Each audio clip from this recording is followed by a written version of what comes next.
Well, welcome back to another season preview on SJHL.ca and across the SJHL social media platforms. And of course, all of our season previews and our coaches' conversations this season is presented by Saskatchewan Construction Safety Association.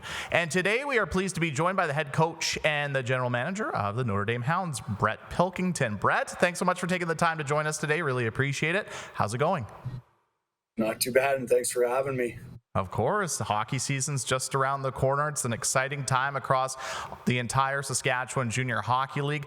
But before we talk about this coming season, Brett, let's talk a little bit about last year for the Notre Dame Hounds, a 9th place finish, just missing out on the playoffs. Some exciting hockey down the stretch, fighting for that 8th and final playoff spot, but just missing out. When you look back at last season, how do you reflect on it? Yeah, again, everyone reflects differently. Myself personally, I look at, where we sit as an organization and where we sit on the development side of players. And, we were fortunate enough to move on, 10 players from last year's team on to post-secondary or other junior leagues that players feel are a higher value to open up doors to the next level. So we look at the year, we finished 9th. We want to be in the playoffs every year. But at the end of the day, Tier 2 junior hockey is about moving players on to the next level. And whatever that route is I feel our group accomplished that to the best of our ability last year. For sure, and you just kind of spoke to it, but despite finishing 9th place, you moved, half your roster onto post-secondary opportunities. What does that mean for the Hounds to be able to do that, even in a year where you may have struggled a little bit on the ice? Yeah, again, at the end of the day, we're all in the development model, and we all should be. And and we all need to move players on as quick as possible.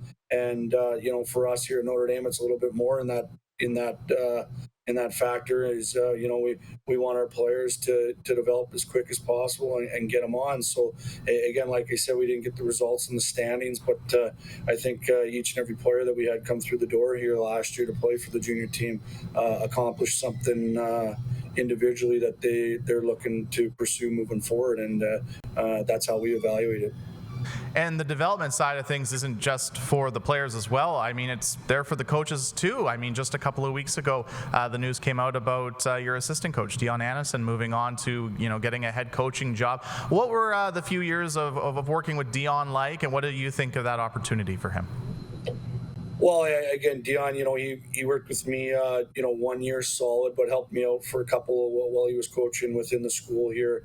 And just like the players, the programs, and hockey's about moving on to the next level, and he got a great opportunity in Sweden. So it's awesome to see him move there, and I'll stay in touch with him as the year goes on and help him out where I can to make his program over there better. And again, it was great working with him this last year and for the past 4, and hopefully I was able to teach him a few things, and I learned lots from him as he is a young up and coming coach that can really connect with these players in today's game that are a little different than when I played and when I started out coaching. So again, I learned a lot from him, and again, we wished him all the best as he walked out the door, and he'll be back in the summers, I'm sure, here in the Regina area, and be probably helping our program out continuously as he's an alumni of the school as well. Yeah, 100%, and we want to wish Dion the best of luck over in Sweden. Now, for your guys' off season, how was the outlook, I guess, for you as the general manager of this hockey club, filling out your roster for this season, making a couple of moves? Yeah, for us, again, we moved half on, we kept half. We're hoping that the returning guys, we got some 2 and 3 year returning guys coming back. We're hoping they take the right steps that are needed to make us successful, and along the lines with that, we've had a couple of players come through the school that will be suiting up for us this year that we hope they can be impact players as well. And then we got out on the recruiting trail there, and added some players that I think bring value to our program that see post-secondary hockey as a route for them. So that's kind of how we looked at what we were going to do here. And then recently we made a trade for an older defenseman that will add leadership to our group. And just another guy that wants to play past his 20-year-old year that we hope we can help open up as many doors to move him on as well. For sure. I mean, we've talked about how, junior hockey, especially junior hockey at this level, is about moving players on to the next level. And of course, with graduating players comes new rookies coming into your lineup this coming season. Tell me a little bit about the Notre Dame Hounds, I guess, potential rookie class coming in this year. Well, we'll have 206s, so grade 12 students in our lineup. One, Carson Regan out of the Calgary. He's played his minor hockey in the Calgary area, but he lives up in Craig now, and so he'll be a dynamic forward for us, I believe. Obviously there will be some growing pains, but I think he brings a hot stick with him, as he played for the Calgary Buffaloes last 2 years, which is a phenomenal program out in the Alberta, the AMHL there. And then we'll have Carter Hines, a Newfoundland born and raised, that has played in the school here the last couple of years, and a big 6'4" left shot defenseman that D1 schools are very excited to watch at our level. So we'll have those two grade 12s in our lineup. And then outside of that, we've got a couple Americans out of the Christian Academy in Alexandria, Minnesota, and a couple players that have junior experience at the junior B level that will bring value. And then we lost Jacob Leege for this year, but we went back to that neck of the woods and got another Little Caesars player that I feel will bring value, in Brennan Green there. And then finally, we stuck close to home with another Dawson coming in out of the Michigan area, and Will we had the last 2 years, and his brother will be joining us this year on the back end. As we know, as Will took the steps required to move forward into a D1 opportunity. So we're pretty excited with the group we're bringing in. Obviously, time will tell what it's all about, but that's a little bit about the group we got. Yeah, it always makes the start of the year very exciting when you have, a good rookie class and a big rookie class coming in, for sure. You touched on earlier about having some returning guys that have been, 2-3 year Hounds. Maybe who's one guy on your team this year that you expect maybe to take a huge leap that maybe SJHL fans need to keep their eye on?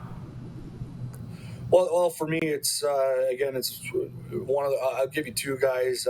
Vincent Palmerine on the back end there. He missed a good chunk of the season last year as a grade 12 with a upper body injury, and again, we're hoping to get him a full season and open up those doors at D1 as that's where he wants to play. And then up front, we get Carson Bayless back that spent his first year with Kindersley, and we got him in a trade last year, and he had a hot stick, and we're hoping that continues as a 20-year-old in our league. And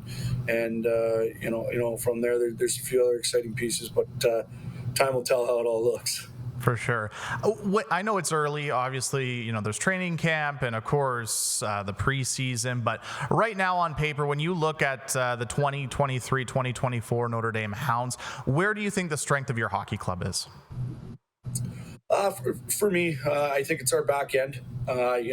We've got we got 4 returning, and then 03 we traded for with junior experience. So we got 5 solid guys on the back end there that I think will be the core of our group this year. Obviously, you got to score goals, so we got a good nucleus of players coming back up front that we hope can fill the net for us. But when I look at the strength, I feel our back end, including our returning goalie, will be our strength to start.